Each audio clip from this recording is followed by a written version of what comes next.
Talking about people thieving people. Can I say that Nota fucking thieved Kwesta? Can say that without doubt. Can I say? Without doubt. I want you to just give me an understanding of what you saw or you understood when I watched the interview. The interview with MacG. Okay. Just briefly give me what your understanding. Look, my take on it. Yeah, your take. We know that Kwesta spoke about a lot of things, which his upbringing, sleeping on couches and so forth. Yeah. But for this, I want to talk about the business side of things, where he was talking about the business of his music. Yeah. What did you feel, without going into specifics? What did you feel? I feel like he robbed him. The way I think we have a mutual feeling towards this. My takeaway was he planned this from the start, right? Who planned? Nota. Planned what? The steal. The scam, basically. He scammed Kwesta. He left Bada Bing. Kwesta was still signed there, right? Kwesta left. He went to Kwesta after registering his own company. Right? He went to Kwesta and he was like, bruh, let's work. Let's start this. Because you could see that guy was talent. Exactly. Let's start something. Knowing very well that he already has something already started. He has no one under it. Right?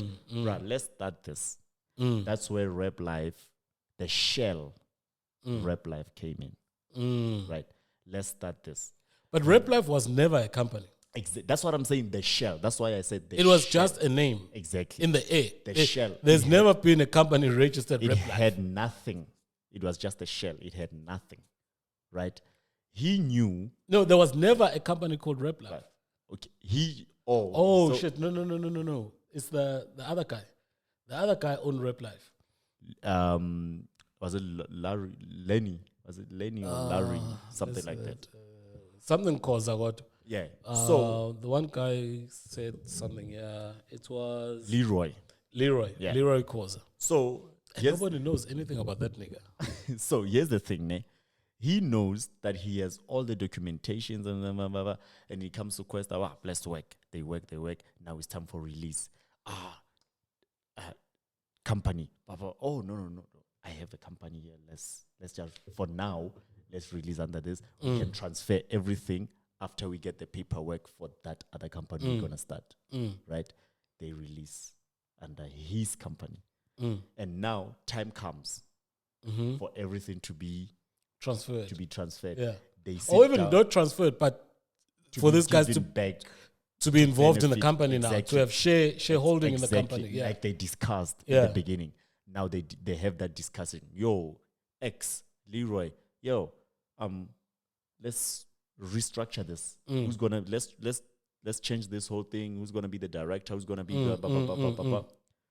The nigga disappears. He doesn't come to the office anymore. Okay, hold it there. Now, my understanding, just to that point, is similar to you, right? And I ask myself, because Nota has always said he's not a manager.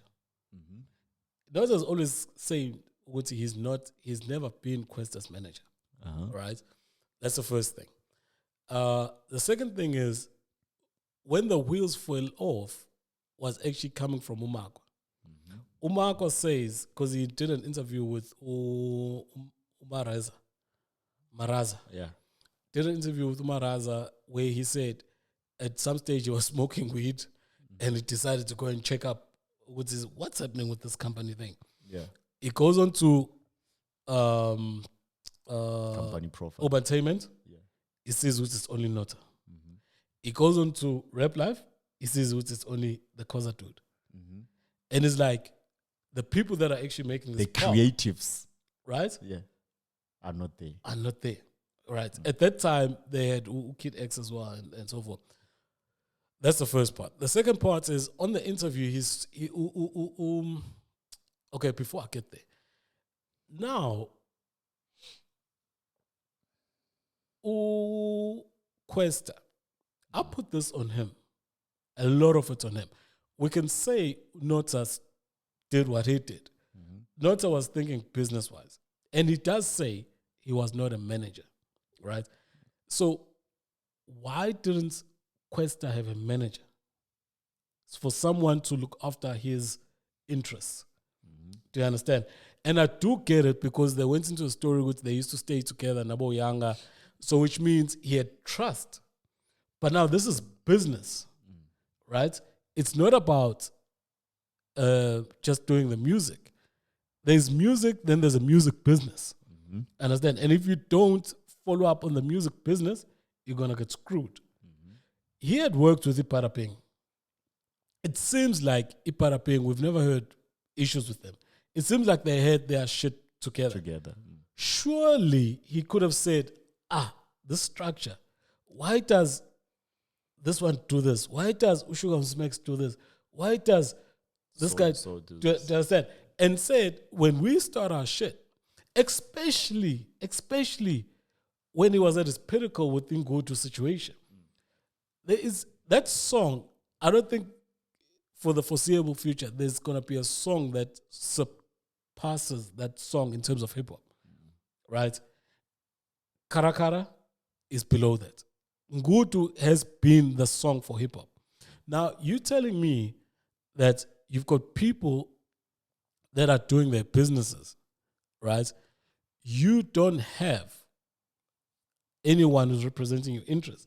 Because what Nota is saying, which he's never been a Kwesta's manager, he knows why he's saying that. Because he's saying, I was not in charge of this guy's interests in whatever we were doing. He could have got a manager. I was in charge. Don't put me in there. Do you understand? Because if he had to say he was Kwesta's manager, that means, right, he was double dipping, which means he was doing management. Label owning as well. And it's also label owning. So he can't do that because I think in a way that's illegal. Understand? You can't be a representative because there's a conflict of interest with that. Understand? That's why he's making it clear. He's always said. So if he's making it clear, the question then becomes, did he make it clear to Kwesta when they were working? Understand? Because I'm saying it seems like Unota did a lot of things, right? He was speaking to promoters. He was there when the deal with Isoni was signed. Bookings were booked through him. Do you understand? So he was a manager. So what was Kwesta's understanding of what Nota was doing? Kwesta thought Nota was his manager. Because if you watch the interview, he tell you like Leroy, me, Makwa, X were the creatives. He didn't even specify what Leroy did. He said Leroy owns Rap Life. Yeah, Leroy's owner. So wait, before you go, is it the understanding that when Rap Life was established, right, it was meant to take over from Entertainment? Okay. So all those 5 guys were supposed to be shareholders. Yes. From what Kwesta said. And Nota, the way Kwesta puts it, Nota was the manager. So he was the overall umbrella manager because he speaks to club owners, promoters, you know, bookings come through him. But so now that's the role of a manager. Yeah, but now what was his understanding about the masters? Because that's where the issue is now. Who owns the creative whatever was created? He doesn't know. No, he doesn't own it. Yeah, you saw the interview. He said he doesn't know. He said he doesn't know who owns E-Rap Life. Oh, the masters.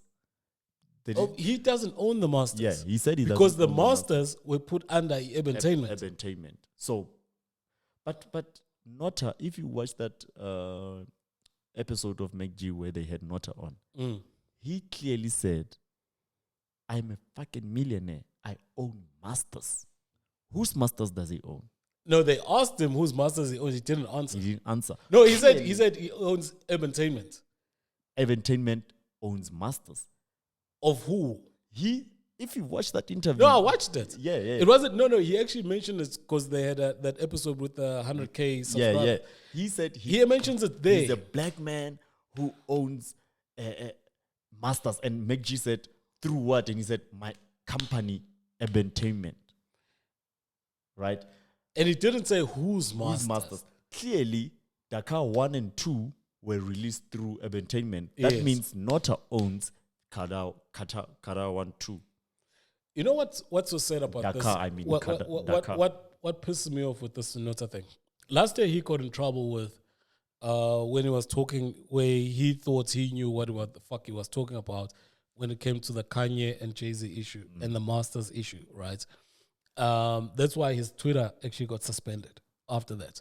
Now the issue is, at that time he portrayed someone who was on the side of the creators, because Kanye is a creative and Jay-Z was owning whatever he was owning within Def Jam and everything like that. So he was on the Kanye side, on the saga. But when he's here in South Africa on his business dealing, he's screwing over the creatives. You understand? For me, that doesn't fucking make sense. You can't say on the other side, because it's away from you, you advocate with this person must get their money and blah, blah, blah, blah. That was standard. On this side, you screwing over someone who's doing similar. Because we talk about Kwesta now, but our Markwa got screwed. Markwa is halfway to depressed. Yeah. We haven't heard a lot from X. I think Kwesta did mention what he just had a baby. He's just had a baby, so he was staying away from this. But it seems like he also got screwed. Understand? The creators were screwed, but when you have got this thing that you want to portray, that you protecting creatives. Get this. On the other side. Get this. Even the label owner got screwed. Leroy. No, but how did Leroy get screwed? Leroy and Kwesta signed talents. No. Because Leroy didn't get screwed. Okay. Leroy didn't get screwed. What did he get out of this whole thing? Rap Life was a company. Okay. Right? Rap Life had merch. Okay. Rap Life had assets, had a car. Okay. Did it have talent? Eh? Did it have talent? Who did they sign? Okay, so Tabsy. Yeah. I think so. Okay. I think so. So what you asking is did any of the music get released under Rap Life? We can check on that, but assume, because when Marcus spoke to Umaraz, he said I had to check these two companies because that's where the music is, that's where the money is, right? And it seems like Leroy was in charge of the money. Now, if they're saying Leroy was in charge of the money that was coming through Rap Life, that means Rap Life was making money somewhere. It was a registered entity. Yes. And was making money. It was making money somehow through them, right? So we can check the music and stuff like that. But at the end of the day, he didn't get screwed. That's a fact. Okay. So he didn't get screwed. So Leroy and Nota. Yes. Those fuckers. Look, it's sad because Kwesta even mentioned Uti, to get the truth, they'll have must get everyone around. It will never happen. It will never happen because on the one side, all right, because he even said you must get security as well. Because on the one side, you got the creatives that got screwed, and on the other side, you got the guys that made money out of this shit. Now, before even the violence, why do I need to go and sit down? Why does Nota need to go and sit down with the Kwesta? Why does Nota need to go and say? Because legally, he owns the shit. Yeah. And there's no way that they're going to do that because he's going to be shown up for a bitch-ass thing. Yeah.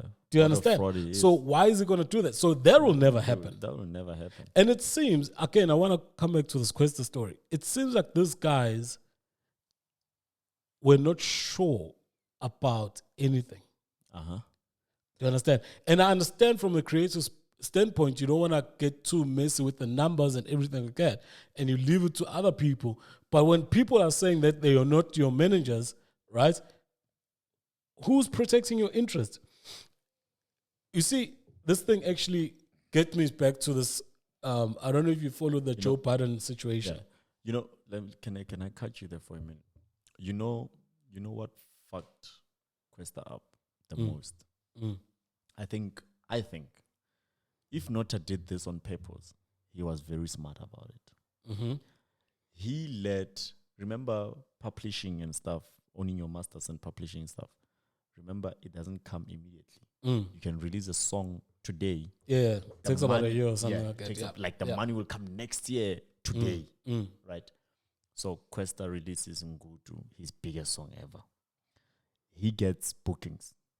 He lets Kwesta keep everything from the bookings, knowing very well that his investment is in masters. Okay, so I get what you're saying. I wanna go back to this point I was making, Uguti, and I was using the Joe Biden example, where Rory and Mal are part of the collective with Ujo as the creators, and they leave the business side to Ujo. To Joe, yeah. Right? But now they thinking, this is my friend, he's going to look after all our interests. Right? And it so happens, it didn't happen like that. Right?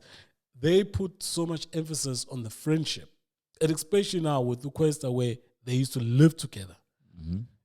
Funny enough, Joe Biden and Mal used to live together for more than 10 years. Yeah. So it's a similar, you can see the similarities where on the Joe side, at least Joe is a creative, but also the owner. The owner, yeah. But on this side, Nota is not a creative. He's probably like the administrative guy in the face and, trying to make things happen. He's a hustler. Understand? So it's not his creation. I've heard that they say Nota can produce and so forth, but it seems like his role there wasn't on that a lot. His role there was to actually get the company going and stuff like that. Yes, maybe he had a song there that he influenced and a song there that he influenced, but mostly it was about getting the company going. Yeah. All right?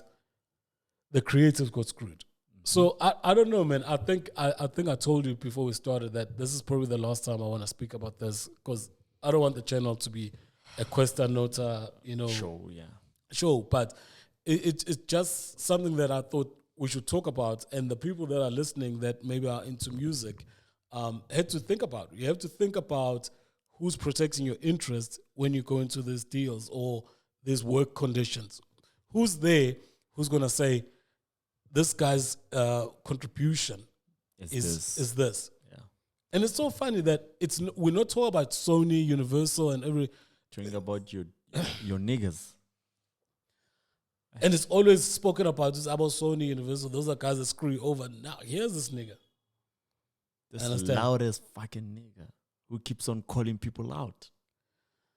Yeah, bro. It's fucking sad. And I hope somehow it gets resolved in a good way. Like I say, it seems like even if Kwesta gets an advisor now, it's gonna be a long drawn out thing because the paperwork is against him. Yeah, I think you should just forget. How long must you own someone's masters for, or is it a lifetime thing? Doesn't it have a timeline? Like no. 20 years? No. It's a lifetime. It's a lifetime thing. Okay. It's a lifetime, and I think if you want them back, you have to buy them. Even the top people, who's this chick? Taylor Swift. Have got the same issue where she needed to buy. She had to re-record her. Yeah, because Scooter brought them. Hey, Scooter. I understand. Scooter bought them for like 200 million, sold them for 300. Yeah. Within a year, he made 100 million worth of profit. Yeah, but those masters are worth a lot, man. Yeah. Taylor Swift has been so big. You understand? But just to give Kwesta a voice, let's listen to this, man. Out of his new album, Snakes in the Crib. Let's go. Doesn't the title of the song really give it away? This is a snake with dreads. Hey.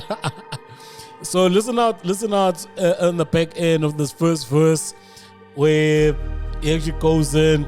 This is a fucking dope track. It's a new release. Kwesta.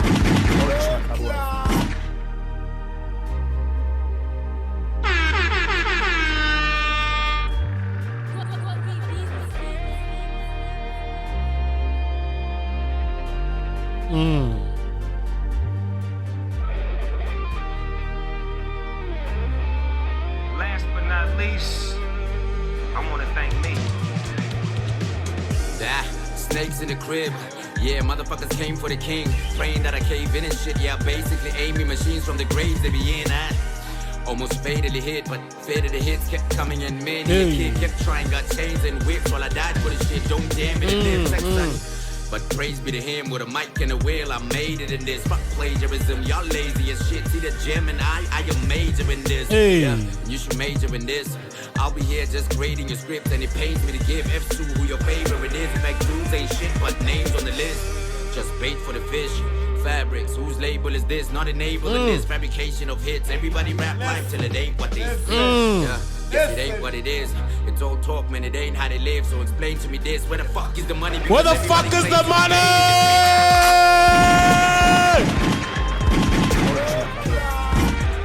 Let's take it back. Let's take it back. Let's take it back. Let's take it back. Let's take it back. Where the fuck's the money? Whose label is this? Rap Life wants the money. Yeah, man. Represent Rap Life. Where the fuck's the money? Let's take it back. Listen closely. Snakes in the crib. Yeah, motherfuckers came for the king. Praying that I cave in and shit. Yeah, basically aiming machines from the graves they be in. Almost fatally hit, but faded the hits kept coming in. Many a kid kept trying, got chains and whips while I died for the shit. Don't damn it, it lives sex, sonny. But praise be to him with a mic and a wheel. I made it in this. Fuck plagiarism, y'all lazy as shit. See the gem and I am major in this. Yeah, and you should major in this. I'll be here just grading your script, and it pains me to give F's to who your favorite is. In fact, dudes ain't shit, but names on the list. Just bait for the fish. Fabrics, whose label is this? Not enabling this. Fabrication of hits. Everybody rap life till it ain't what they spit. What? Yes, it ain't what it is. It's all talk, man. It ain't how they live. So explain to me this. Where the fuck is the money? Because everybody claims to be paid in this bitch.